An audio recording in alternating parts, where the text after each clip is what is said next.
everyone, welcome back to my channel. Today I thought I'd test out some new makeup products that I have. I've got a handful of products in front of me, almost enough to do a full face of makeup, and nearly all of them are brand new and I haven't used them before, but there are a couple that I've bought that I've been playing around with that I'm not sure work for me, so I thought I'd test them all out together. Just as a quick disclaimer, some of these products have been sent to me to review and others I've bought myself, so I'm going to get right into it and start off with this Fab Brows Eyebrow Kit. I have this in the shade Chocolate. It's like a brow powder and it comes with quite a few different stencils. I do think that most of these are too small for my eyebrows, so I'm going to have a little play and see which one is the best fit. But this is what the kit looks like. It comes with a little brush and it's got the powder on one side. I did think this was quite a waste of packaging, but I've since realised that when you find the actual stencil that fits your brows, it just slots right in there, so it's quite compact and it keeps it all together. I do think it's a little bit of a waste of packaging though, but I think I'm going to go with this one. It's called Exotic Straight. I will start off by trying to use the brush, but I'm not sure how good it is. Normally I don't really use the brushes that come with these kits. So I'm just going to try and hold the stencil here. I might have to move it along a little bit because I don't think it's quite touching the end of my brow. I'm literally just going to colour it in. Okay, I do think this is really handy for people that struggle with their eyebrows, and it's not a bad shape. Unfortunately, it's not quite thick enough for my brow, so I'm just going to sort of try and line it up again, but maybe move it down a touch.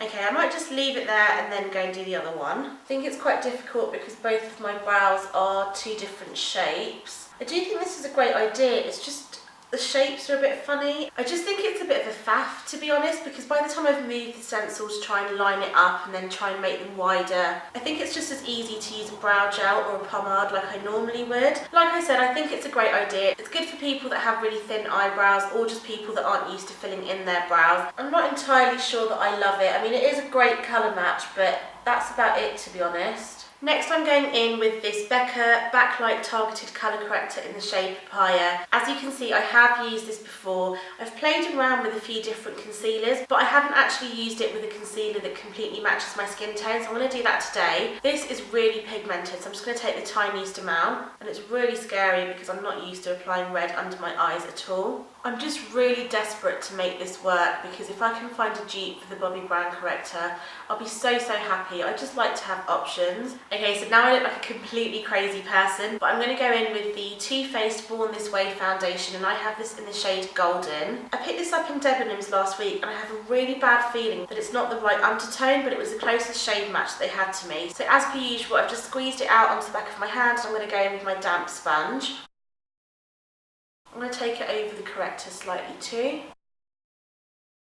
It definitely is quite a good match to my skin, but I do think the undertone is completely off. I'm just going to take this over my eyelid. It's very pink, so I'm not sure that I'm a huge fan. Okay, so next I'm going in with the MAC Pro Longwear Concealer in NC42. Most normal people would use a concealer that completely matches their skin tone.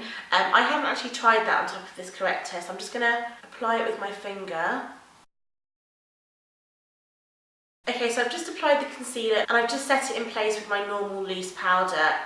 So far I have to say that the corrector works better with the MAC Pro Longwear Concealer in NC42. So maybe it is a case of me using a concealer that matches my skin tone exactly. I can still see some dark shadows underneath my eyes, but more importantly, the thing that I really don't like is the foundation. People actually say it's a dupe for the Giorgio Armani Luminous Silk, and I really don't think it is. My skin's looking quite matte and I haven't set anything with powder. It's literally just my under eye area and my eyelids, so I'm not sure why that is. I don't think it's very glowy, but I also just think that the undertone in this foundation just makes my skin look really dull. I don't have any pink undertones in my skin, I'm very yellow, but even though this foundation is quite neutral, I think it leans a little bit more pink, which I do find quite surprising because this is in the shade Golden. I don't see anything golden about it, so unfortunately the foundation already gets a bit of a thumbs down from me. But I'm going to carry on and I'm going to try and contour with this Urban Decay Naked Skin Concealer in the shade Dark Neutral. This is actually too dark for my skin and I really hate wasting product, so I thought I'd try and see if I can make it work as a contour. I don't quite think it's dark enough,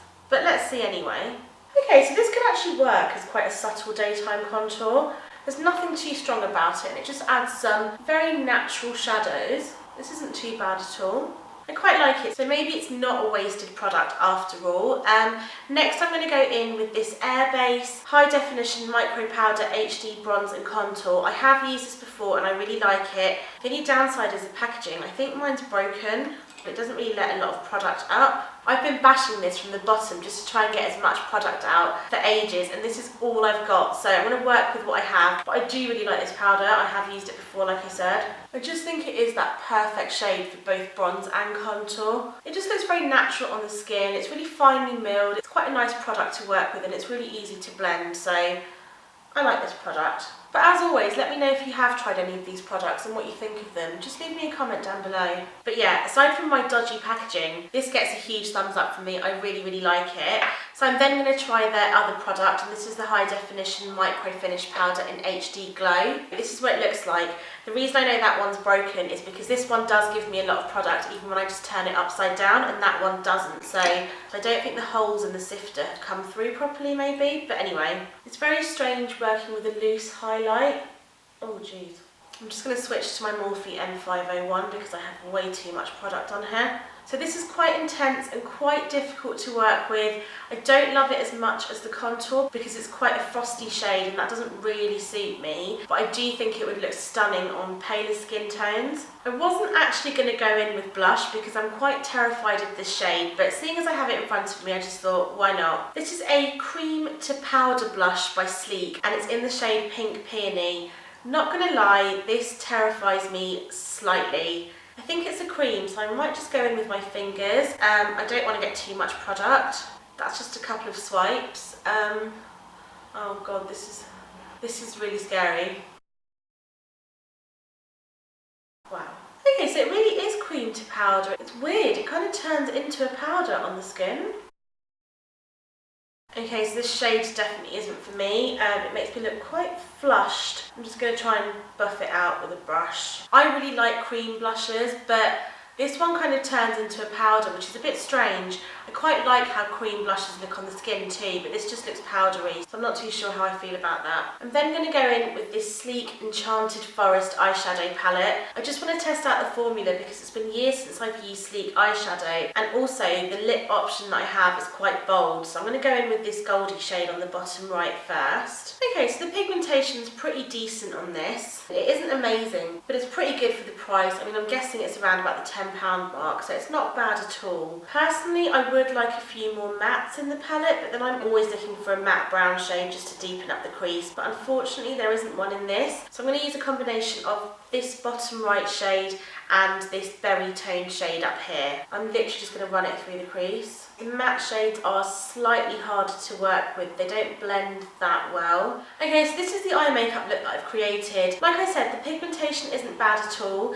The matte shades are a lot harder to work with and it isn't that easy to blend. For me personally, I really just need like a dark brown shadow just to bring it into the crease slightly, just to deepen it all up. I feel like this is just a bit too bright for me to wear on a daily basis. But other than that, this is a pretty good palette for someone that's starting out in makeup and wants to play around with colours and experiment and stuff. I've actually done a terrible job of this. So yeah, really not a bad palette. Then I'm going to go in with this Estee Lauder Sumptuous Bold Volume Lifting Mascara. I got this as a sample when I bought the Advanced Night Repair, I think. It has a very fat bristle brush, something that I'm not really used to, just because my eyelashes are so short and stumpy that I get it everywhere. So I always tend to go for like the plastic ones with the separated bits on it. I'm now going to attempt my bottom lashes. This was quite difficult to use, but I think I'm just going to put that down to the packaging because this is a sample size, so I feel like a full size would be a bit better. And also I think it may have dried out because there really wasn't much product that was coming out of it at all. So I'm still going to give this the benefit of the doubt. The jury's still out on this one. But lastly, I'm going to go in with this Sleek Matte Me Lip Cream in the shade Fino Tinto. I love these deep berry plum shades on other people. I'm just not sure that they suit me, but I have heard really good things about these lip creams, so I'm really excited to try this out just for the formula. Do you know what? I actually really like this, and I don't often like this colour on me. I think that's because it's slightly more purple than red,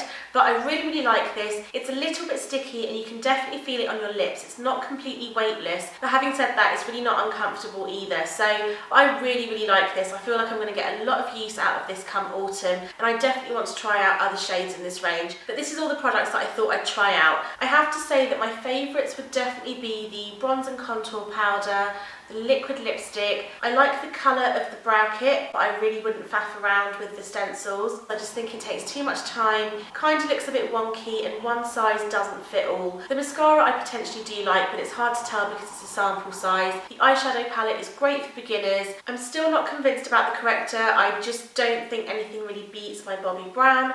But having said that, the combination of this and the MAC Pro Longwear hasn't been too bad. It's definitely something that I'd throw on in the day if I wasn't going anywhere special, a bit like this Urban Decay concealer. I would have to say though that my least favourite item is this Too Faced Born This Way foundation. I don't think it compares to the Giorgio Armani Luminous Silk in any way. It's not glowy and it just makes my skin look really dull. I feel like I'd only be able to review this properly if it was the perfect match to my skin, but unfortunately I'm just very disappointed. But yeah, what can you do? But as always, please do leave me a comment down below if you've tried any of these products and let me know what you think of them. But thank you for watching and I will see you on Thursday with a new video. Bye!